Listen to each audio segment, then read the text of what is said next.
Assalamualaikum warahmatullahi wabarakatuh. Perkenalkan, nama saya Sagita Wulandari dengan NPM 0204231112.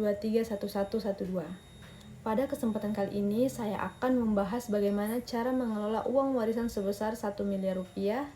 Dengan jumlah tersebut kita perlu strategi yang tepat agar uang tidak habis begitu saja tetapi bisa berkembang melalui berbagai pilihan investasi. Jika kalian mendapatkan uang 1 miliar dan uang ini harus diinvestasikan, jangan taruh semuanya di satu tempat.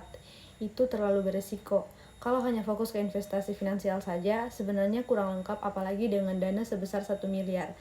Akan lebih kuat kalau kamu juga memasukkan investasi di sektor usaha atau bisnis real, karena ini bisa jadi sumber pendapatan aktif sekaligus membuka peluang pertumbuhan yang lebih besar. Di sini saya memilih beberapa investasi. Yang pertama di sini investasi real. Investasi real adalah investasi pada aset nyata seperti usaha kos, kontrakan atau bisnis pakaian, sembako dan lain-lain. Di sini ada kelebihan dari membuka usaha atau investasi real ini. Yang pertama, menghasilkan pendapatan rutin atau cash flow. Yang kedua, nilai aset meningkat atau tahan inflasi. Yang ketiga, kontrol penuh terhadap usaha. Dan ada beberapa juga kelemahannya di sini. Jika kita melakukan investasi ini, kita membutuhkan waktu, tenaga. Yang kedua, risiko usaha seperti contohnya bisa jadi sepi, rugi, atau tidak liquid. Apalagi saat kita pertama membuka usaha kan pasti kita juga harus yakin kalau usaha ini sepi dan rugi, kita tidak boleh putus asa gitu. Dan tujuannya untuk menghasilkan pendapatan rutin atau cash flow sekaligus meningkatkan nilai aset dalam jangka panjang sehingga dapat menjaga dan mengembangkan kekayaan secara berkelanjutan. Yang kedua yaitu investasi emas. Jadi investasi emas ini bertujuan untuk menjaga nilai kekayaan agar tidak tergerus inflasi. Kelebihan dari investasi emas ini melindungi nilai dari inflasi, aman dan mudah dicairkan.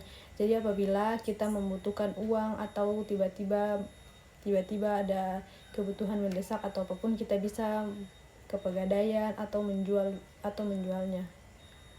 Jadi kekurangan dari investasi emas ini itu tidak menghasilkan pendapatan rutin dan keuntungan hanya dari kenaikan harga. Jadi ini tuh cocok untuk kebutuhan kita yang mendesak lah.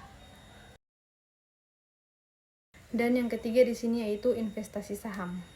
Investasi saham adalah kegiatan membeli kepemilikan pada suatu perusahaan yang terdaftar di pasar modal. Di sini ada kelebihannya. Yang pertama, potensi dividen. Yang kedua, cocok untuk pertumbuhan jangka panjang. Yang ketiga, risiko tinggi atau harga fluktuatif. Dan ada juga beberapa kekurangan. Yang pertama di sini risiko tinggi atau harga naik turun. Yang kedua, dipengaruhi kondisi ekonomi atau pasar. Yang ketiga, butuh pengetahuan yang analisis untuk melakukan investasi ini. Dan tujuannya memperoleh pertumbuhan ekonomi uang atau growth investment. Yang keempat di sini yaitu investasi deposito.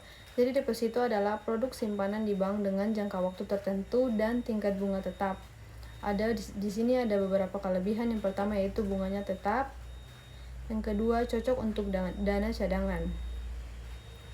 Terus ada kekurangan dari investasi deposito ini yaitu return kecil. Yang kedua, bisa kalah dengan inflasi. Yang ketiga, tidak fleksibel atau tidak bisa diambil sebelum jatuh tempo. Tujuan dari investasi deposito ini untuk menjaga keamanan dana dan menyediakan likuiditas cadangan. Jadi dari berbagai pilihan investasi yang saya ambil, kita dapat melihat bahwa setiap instrumen memiliki kelebihan dan kekurangan. Oleh karena itu, penting untuk menyesuaikan investasi dengan tujuan dan profil risiko agar dana dapat berkembang secara optimal. Jadi itu saja yang dapat saya sampaikan, lebih dan kurangnya mohon maaf. Wabillahi taufiq wal hidayah. Wassalamualaikum warahmatullahi wabarakatuh. Bye bye.